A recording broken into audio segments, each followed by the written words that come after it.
فضیلت کی راتوں کے سلسلے میں ایک نظریہ لوگوں کا یہ ہے کہ وہ اس کو اس کے مقام سے بھی آگے لے جاتے ہیں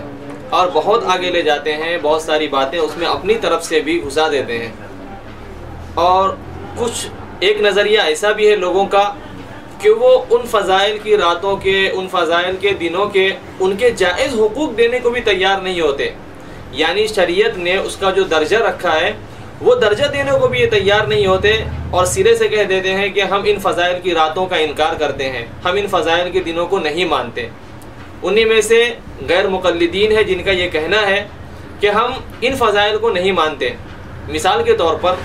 شعبان کی 15 تاریخ، اس سلسلے میں فضیلت وارد ہوئی ہے، فضیلت آئی ہے، فضیلت کی باتیں ہیں، علماء نے ان کی فضیلت کو بیان کیا ہے، لیکن غیر مقلدین کا طبقہ سرے سے یہ کہہ دیتا ہے، سیدھے سے یہ کہہ دیتا ہے کہ ہم اس فضیلت کو مانتے ہی نہیں۔ تو آج ہماری کوشش یہ ہوگی کہ ہم ان علماء کی تحقیق پیش کریں، ان علماء کی بات پیش کریں جن علماء کرام کی تحقیق کو، ان کی باتوں کو آج تک غیر مقلدین مانتے رہے ہیں، غیر مقلدین نے ان کو اپنا بڑا مانا اور ان کی تحقیق پر بھروسہ کیا۔ بہت سارے مسائل ایسے ہیں جن میں غیر مقلدین نے ان علماء کی تحقیق پر بھروسہ کیا ہے۔ ان کا نام ہے شیخ ابن تیمیہ رحمۃ اللہ علیہ۔ شیخ ابن تیمیہ رحمۃ اللہ علیہ کو ہم دیکھتے ہیں کہ وہ شب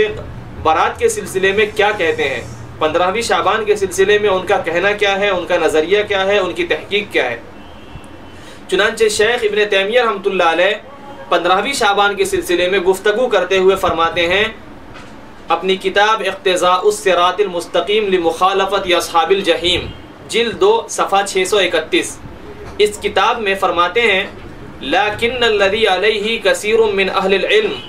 او اکثرہم من اصحابنا وغیرہم علی تفضیلها، کہ شیخ الاسلام ابن تیمیہ پہلے تو دونوں طرف کی باتیں لائے ہیں کہ اس رات کے سلسلے میں اس کی کوئی فضیلت ہے یا نہیں ہے، اور آخر میں جو انہوں نے اپنی تحقیق پیش کی ہے، اپنا فیصلہ پیش کیا ہے، اور جو صحیح بات ان کے سامنے تھی وہ پیش کیا، تو پیش کرتے ہوئے فرماتے ہیں لیکن اکثر اہل علم کا کہنا یہ ہے، ایک دو نہیں بلکہ اکثر اہل علم کا، بہت سارے لوگوں کا کہنا یہ ہے۔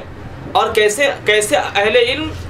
امام احمد جیسے بڑے عالم، امام احمد جیسے بڑے محدث، ان کے ماننے والے لوگوں میں بہت سارے لوگوں کا کہنا یہ ہے کہ اس رات کی فضیلت اپنی جگہ ثابت ہے۔